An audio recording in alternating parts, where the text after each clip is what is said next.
You're watching New Car Spin, and this is the 2021 Corolla Hatchback SE Automatic, and we're going through a car wash because that's what you do in a daily driver, is you daily drive the heck out of it. So today we're not getting the foam bath. I'm just getting the cheap wash because this thing's pretty dirty.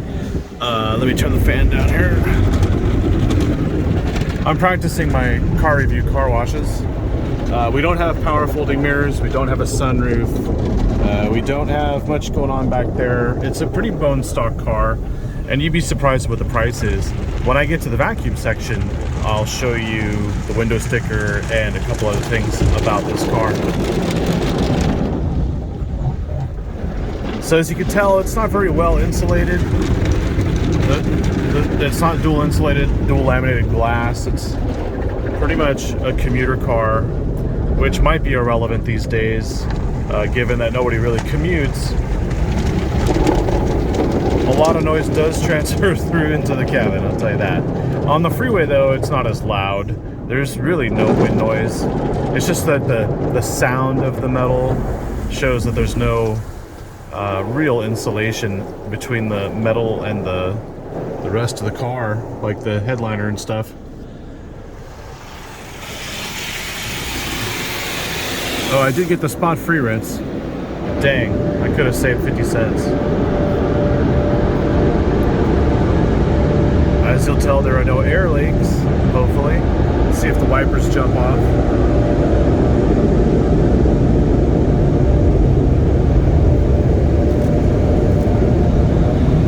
It blew the mirror straight again. That's funny. We're just gonna put it in drive and go here.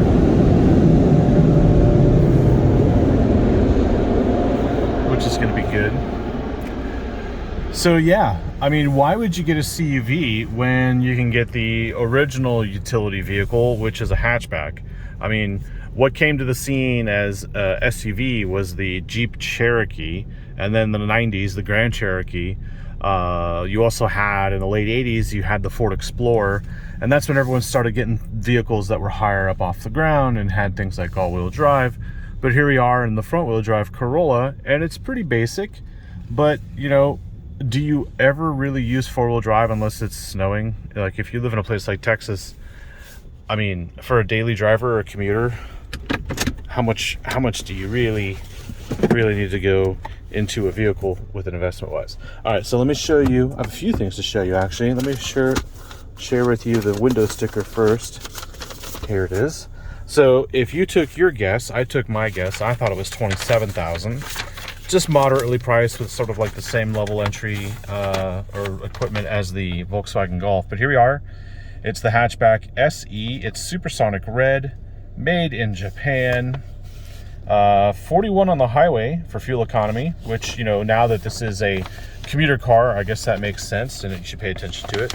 What we have here is the 50 state emissions, the preferred package, which is this 8-inch touchscreen, which doesn't have navigation, but it does have Apple CarPlay. And then the special edition, which includes 18-inch black alloy wheels and lug nuts. So it's got a body kit, basically. Frameless HomeLink mirror. Oh, that's a good looking mirror. Yeah. And the total price, $27,513. So right on the money. So, yeah, we'll put that back in a second. Let me just give you a quick walk around. I'll show you the back seat, because when it's a daily car, you do daily things in here, not just basic stuff. Part of that means, hey, you get to do daily stuff like take your dog to the park and show them what a car wash is like, although this isn't my dog. I am dog sitting. So, hey, Boomer. What a nice dog. All right, let's go back in there a little bit. But you can see how the seats are picking up some of the fur. Toyota's gonna love that. But it is easy to vacuum, and it is somewhat water resistant, because when he went into the dog park and brought back some wet stuff with him, it definitely beat it up on the fabric. Let's put you back in there. All right, he's going for a walk. And meanwhile, I'll show you the rest of the car. I've got his leash, don't freak out. All right, so the trunk. Actually, you have a spare. push down here, hook that up. There's a full-size spare, that's good to have. No nonsense run flats, a carpeted mat. This is removable, but it's hard.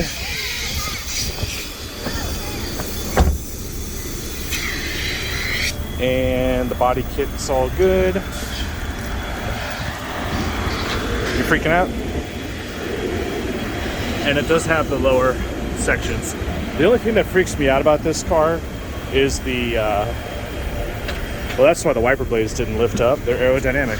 Look at that. Okay, so the rear wing, which is a part of this package,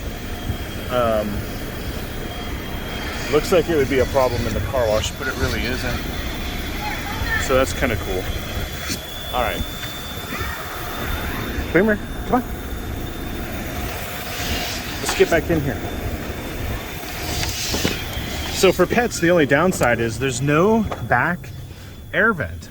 And so on a hot day like today, he's really struggling to stay cool. But I like the cup holders in the door. And I don't know if we have any on the armrest. Oh, we do. Look at that. So 4 cup holders in back. Pretty cool. Keyless entry. But then you get weird stuff like this. This blank bank. I mean, all these blank switches, and this might be because of the chip shortage, but auto high beams, which I don't even really use. Kind of unnecessary if you ask me. All right, so let's go out of here. Continue on with the next phase. I was gonna vacuum, but I don't know how I can hold the vacuum and do all that stuff at the same time. Okay.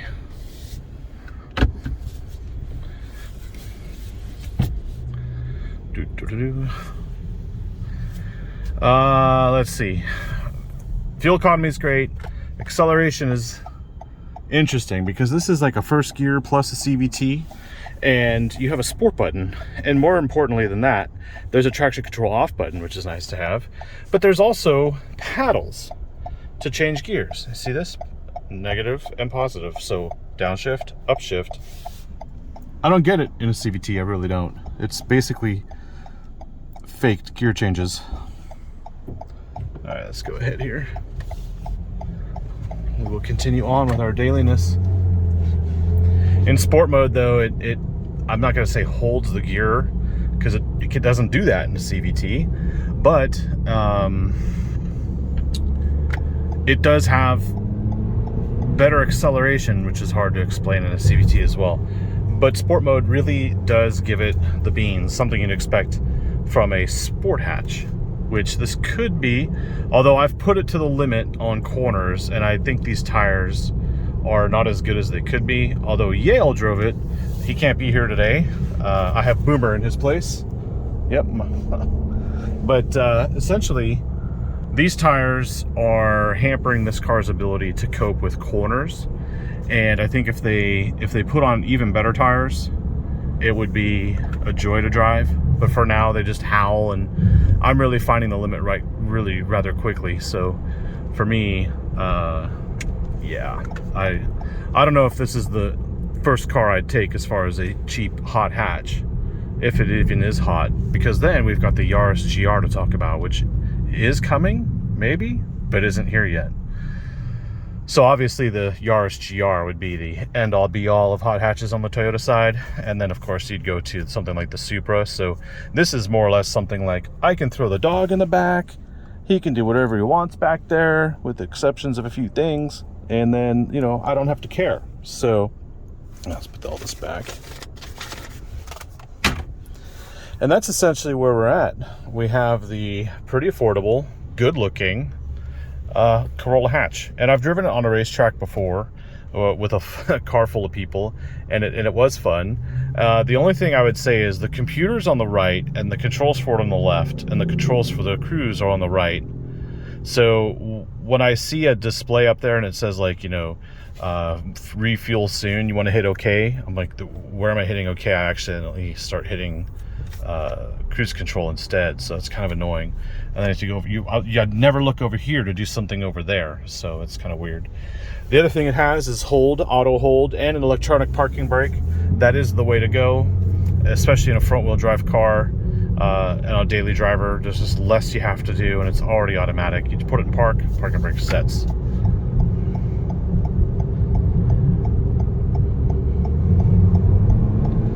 I mean, we're not really throwing anything around here on the edge of adhesion with these tires and this driving today, but on the freeway, it's pretty composed.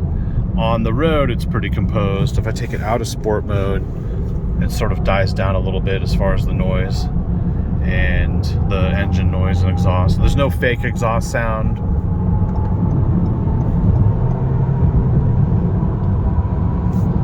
You do hear a lot of tire noise, and that's acceptable for something in this price range, but it's kind of a surprise that it's this loud, being that we are in a Toyota Corolla and it's brand new. And that's kind of the other concern I have, is if you spend more money and get like a fully loaded, decked out Corolla hatch, is it going to be any better than this one at this price? Or what if you got the bone stock one? Is it going to be better than this one at this price? Because what are you really paying for beyond a screen and features? I mean, this doesn't even have any features. It's got a lot of blanks down there. So what exactly are you getting with this vehicle compared to what you really could get from the dealer, if they have any? That's a whole other discussion too. So just daily driving this car, it's not a bad deal. It's got cold air conditioning, auto climate, all that. And it's just daily. It's practical. I would want more stuff in my daily car. I'd want a sunroof like you could get in the Volkswagen Golf. Other cars come to mind, but I can't think of them right now for like hatchback kind of stuff. And essentially it's like, is this a dying breed? Or do people really need CUVs? Do they really need a lifted version of this hatchback? I mean, that's really all that vehicle in front of us is. They're all the same. It's like, I thought about that today, like the Murano and then you've got the Rogue and then the Rogue Sport. Like, if they're all two-row SUVs and they seat 5 people, like, why would you spend 10 grand more for a slightly bigger one? Okay, it makes no sense. So that's a RAV4. Is that basically this Corolla just lifted? And that one might not even have, no, it doesn't have all-wheel drive. You can tell just by looking at the, well, if you can't see the glare, there's no differential back there. So yeah, I don't know. It's a Corolla. It's lower to the ground than that RAV4. It has better looks than that RAV4, and it's not a RAV4. And daily driving it, you know, we have this feature here like stitching, although that's not a leather door panel, but it is not hard plastic.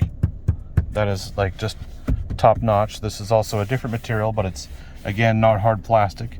There's some black plastic here, gloss, but it actually looks pretty good there.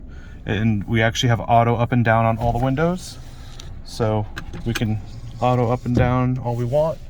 We can mess with Boomer with that feature all we want, get him excited. Sorry, Boomer. And yeah, that's pretty much my basic review for a acceptably basic car. And it's not too much to get excited about. The stereo plays Bluetooth, you've got a backup camera, you have features. It's just like, why would you buy a 10-year-old car for half the price when you could just lease something like this and pay, like, I don't know, definitely around under $300 a month for something that just gets you places, and you can get rid of it after 3 years and go upgrade to something else later. I don't get why people are so attached to having to buy a 5 or 6 year old used car to save money when you gotta put the same amount of money into something anyway.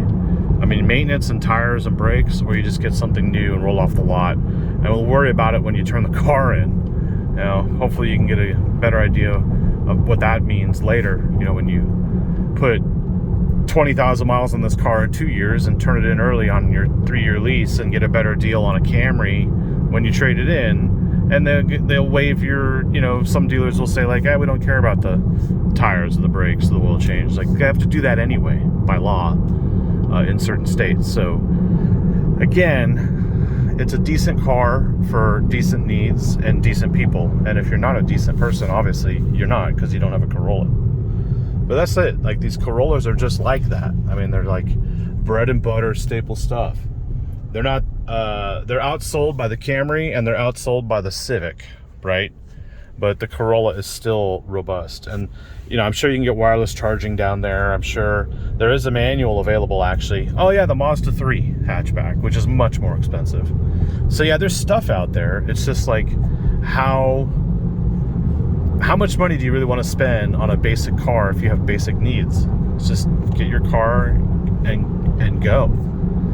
And the only other complaint, the real valid complaint I have about this car is these seats are cloth, they're good, but not good enough when they don't have lumbar support. So after a half hour in this car on these roads that are just kind of undulating and you hit some bumps and stuff, there's no lower back support to kind of keep you from slouching. And so you end up like legitimately slouching and adjusting and moving. And I find myself with these manual seats trying to adjust all the time the pitch, and it doesn't seem to be a comfortable solution. All I need is lumbar, but I can't find it, and it's not here. Nope, there's no dial, there's no knob, there's nothing. So that's really it.